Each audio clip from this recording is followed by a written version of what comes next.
Oke, bismillahirrahmanirrahim. Assalamualaikum warahmatullahi wabarakatuh. Halo adik-adik para pembaca modul pembelajaran interaktif, mobilin, algoritma, dan pemrograman dasar. Selamat datang kembali di channel Pakoding, rumah para programmer pemula. Baik, bagaimana kabarnya hari ini? Semoga dalam keadaan sehat walafiat ya. Oke, pada video kali ini saya akan membahas mengenai eh, perulangan. Dalam hal ini adalah do while. Nah, perulangan do while ini sebenarnya mirip dengan perulangan while, ya.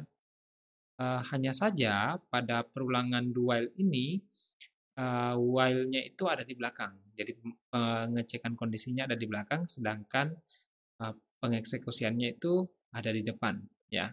Jadi mengeksekusi terlebih dahulu baris perintah yang ada, lalu kemudian mengecek kondisi uh, yang ada saat ini. Nah, jika bernilai true kondisinya, maka perulangannya dilakukan. Namun jika bernilai false, maka perulangannya dihentikan. Nah, untuk lebih jelasnya, uh, kita langsung masuk saja ke materinya. Sintaks do while, bagaimana cara menggunakan ya, bagaimana cara menuliskan sintaks dari do while ini. Nah, dari sintaks do while dapat kita ketahui bahwa di awal strukturnya itu kita menuliskan atau mengetikkan keyword do, lalu kemudian kurung kurawal yang menandakan bahwa ini adalah area blok do while, ya, di mana di dalam area blok do while ini berisi perintah yang siap untuk dieksekusi secara berulang jika kondisi bernilai true, ya. Nah, kalau kita lihat dari strukturnya do while ini, do-nya itu ada di depan. Jadi artinya baris perintah ini untuk jika baru pertama kali dieksekusi ya, baris perintah di dalam ini akan langsung dieksekusi terlebih dahulu, baru kemudian setelah itu dicek kondisinya. Nah, kalau bernilai true maka proses pengeksekusian diulang kembali ya dari awal. Kemudian di baris perintah di sini dieksekusi lalu dicek kembali kondisinya. Jika bernilai false, maka perulangan dihentikan. Nah, pertanyaannya adalah jika uh, dari awal sudah false, apakah baris perintah ini tetap dieksekusi atau tidak untuk pertama kali?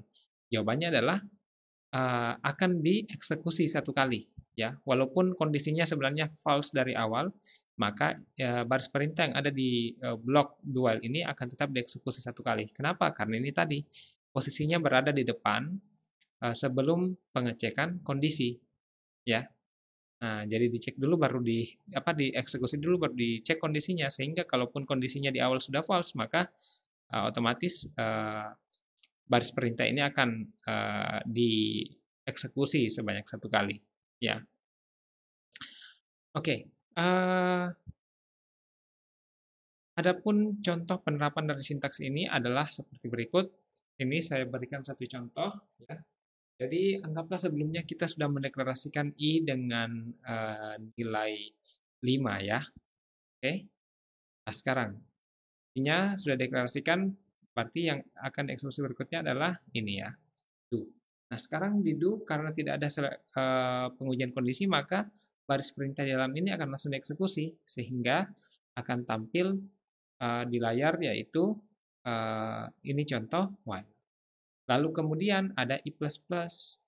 Nah, I-nya tadi 5 menjadi 6. Nah, setelah itu 6 dicek apakah I lebih kecil daripada 5? Jawabannya adalah false. Kenapa? Karena I sekarang nilainya 6. Nah, karena false maka proses pengeksekusian keluar dari struktur do while. Nah, dari sini bisa kita simpulkan bahwa walaupun kondisinya dari awal sudah bernilai false, maka baris perintah di blok do while ini akan tetap dieksekusi sebanyak satu kali. Kenapa? Karena do-nya berada di depan. Maksudnya pengeksekusian perintahnya ada di depan, pengecekan kondisinya ada di belakang. Ya kan? Seperti itu. Tapi kalau kondisinya ternyata setelah dicek adalah true, maka ya diulang lagi, dieksekusi lagi, diputar lagi. Nah, sehingga terjadi persperulangan. Nah, bisa diperhatikan juga di sini saya menambahkan increment untuk variabel i yang menjadi counter.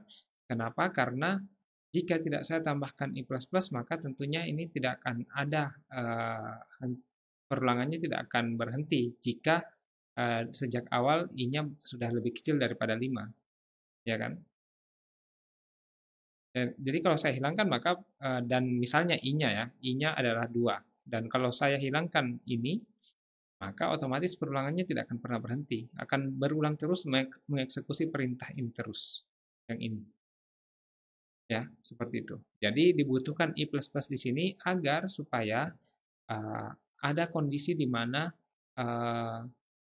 proses pengeksekusian ini berhenti, ya, setelah target yang kita inginkan tercapai. Misalnya kita ingin mencetak 5 string ini contoh while, berarti i-nya harus kita deklarasikan dengan 0, lalu kemudian i-nya ditambah 1 di setiap perulangannya.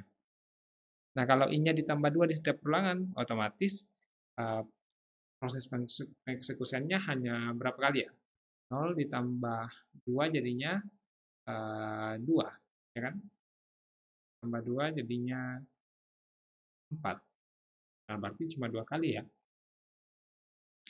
3 ya, 3 kali. Ya, 3 kali. Karena dicetak dulu, seperti itu. Nah, jadi increment atau decrement di sini sangat penting untuk agar dapat terjadi suatu kondisi di mana proses pengeksekusian perintah di blok dual ini terhenti.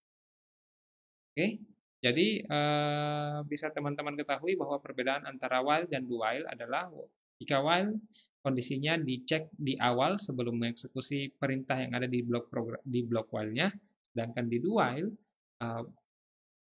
baris perintah yang ada di blok do while-nya dieksekusi dulu lalu kemudian dicek kondisinya apakah bernilai true atau false. Oke, adik-adik, itu yang bisa saya jelaskan mengenai struktur perulangan do while. Semoga apa yang saya jelaskan dapat mudah untuk dipahami. Jika ada pertanyaan, silahkan ketikkan di kolom komentar yang sudah tersedia. Terima kasih sudah menyimak video saya. Saya akhiri, wabillahi taufiq wal hidayah. Wassalamualaikum warahmatullahi wabarakatuh.